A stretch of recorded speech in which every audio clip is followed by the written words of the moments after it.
Hello, welcome to Angela's Busy Bee's Garden and Homestead. Guys, I'm having to do more potting up today. What you're looking at here is one tray of my kale that I planted or sowed seeds about a month ago. And many of them have 2 or 3 plants in one of these little tiny pots here that you get from Dollar Tree. And so now the roots are starting to form on top of the soil. And some of them, not this one, but some of them are also coming out through the bottom. And when I potted up these kale plants, I used the Jiffy seed starting mix when I first potted them up.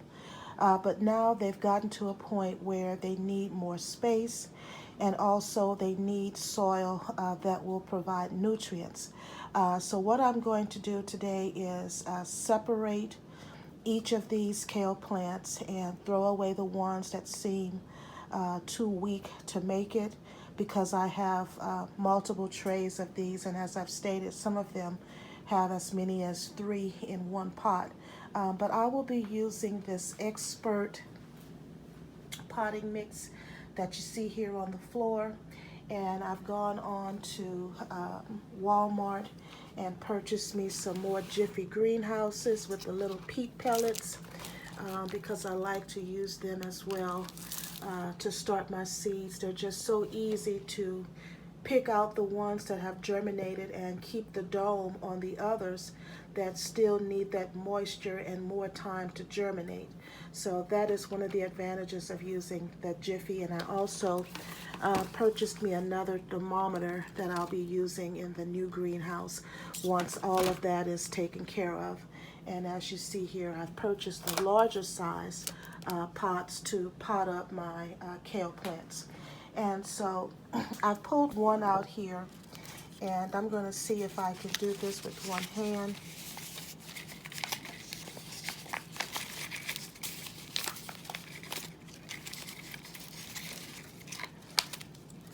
Okay, see how the seeds are, the roots are all wrapped around. So I'm simply going to separate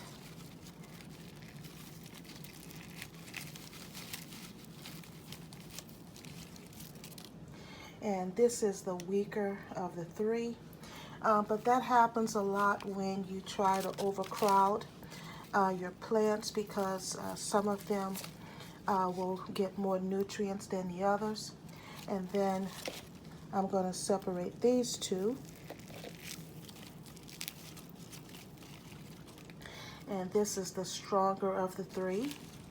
And this one is also still nice. So I'm going to get these 3 potted up. So as you can see here, I have placed them inside of some soil, and now I am just going to simply backfill all around it.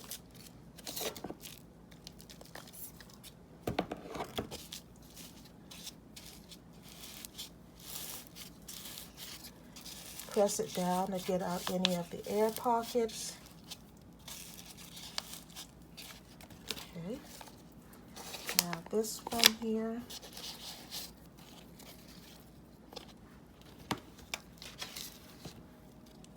And as I look at a lot of these leaves, a lot of them look like they can be harvested. So I may be able to get a small harvest off of my kale.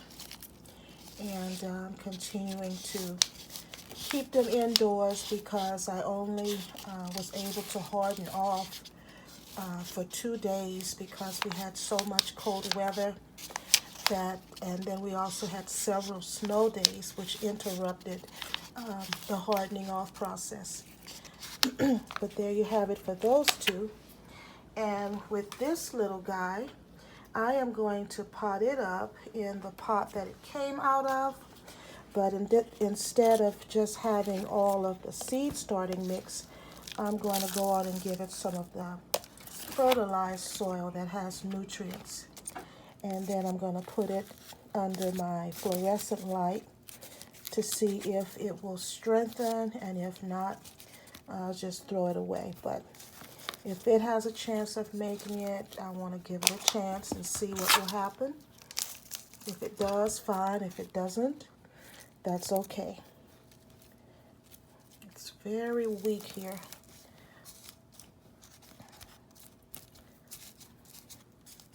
And I'll get it watered. Today is a beautiful day. I think the temperatures are supposed to be in the upper 40s or low 50s. And so today will be a good day to take them outside and maybe leave them out for about an hour and a half, maybe two, and then bring them back inside. Also, I'm going to use some more of my 411, which is very similar to the 511. It's a fish emulsion, but the 411 has been a little bit diluted to be able to use on young transplants or young seedlings. And so I will be using that and watering them with that outside as opposed to inside, because I did that a couple of weeks ago and I regretted it because the smell lingered for a couple of days. So I think I'll just feed them from here on out outdoors. But I'm going to move on to the next one.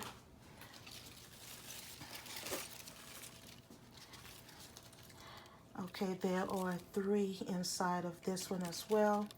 And I'm not going to take you through the process again of potting them up, but all 3 of these look very healthy. So I'll definitely keep all 3 and get them potted up. But I also want to share with you what my seedlings are looking like. I had some cabbage and peppers to germinate about 2 weeks ago. And I'd like to share with you how they've grown since 2 weeks' time. Okay, let's go. And guys, these are my trays of cabbage.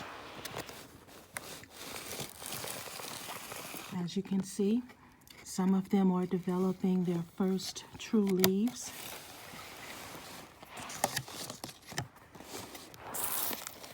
Here's another tray of cabbage. And a third tray of cabbage.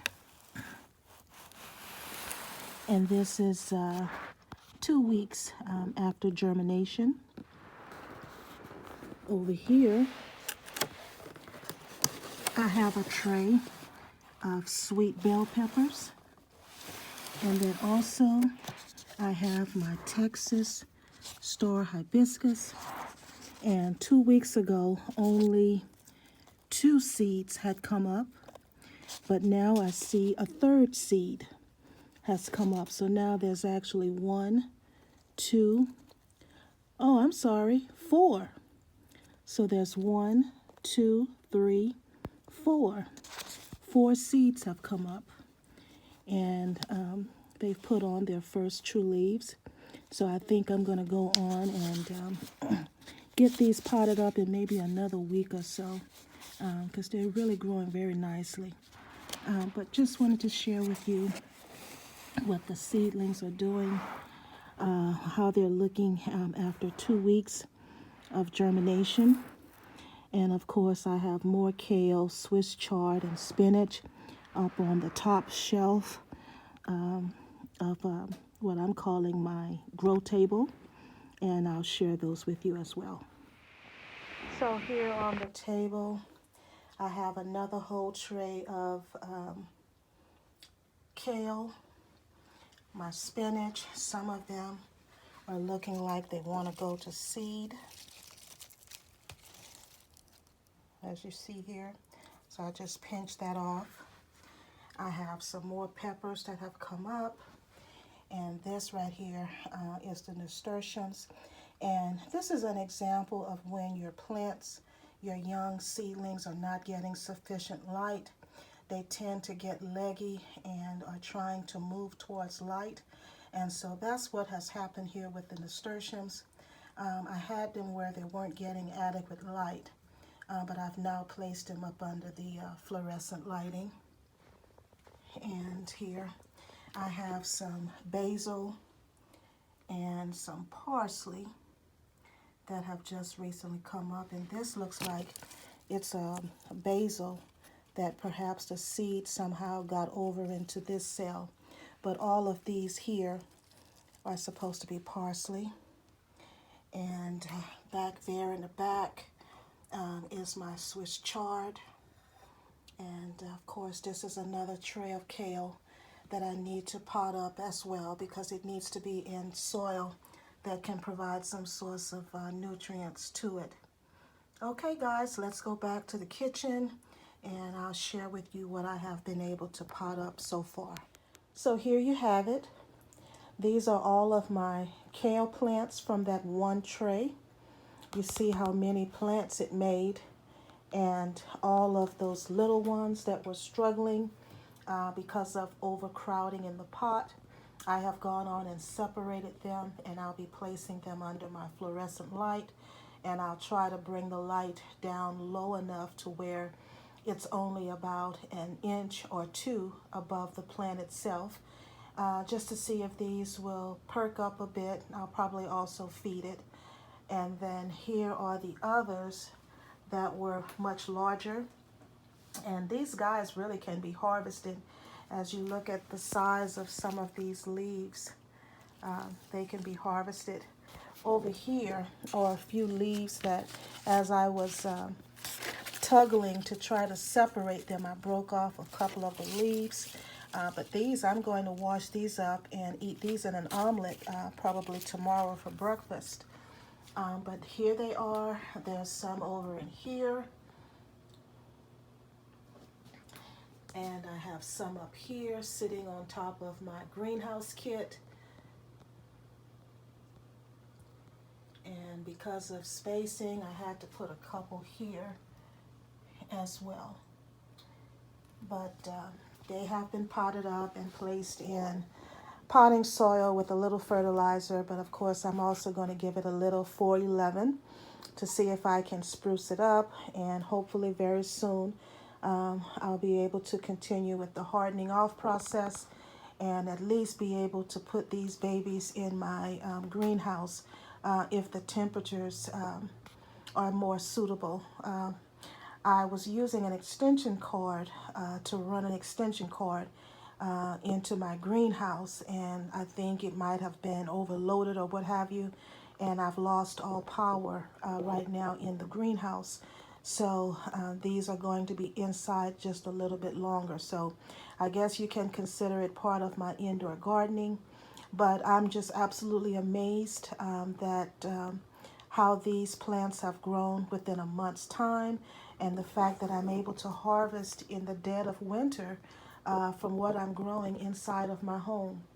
I want to thank you all so much for joining, and if you're not a subscriber, I encourage you to do so. And don't forget to hit that like button so that you can be notified of future videos. God bless. Bye-bye.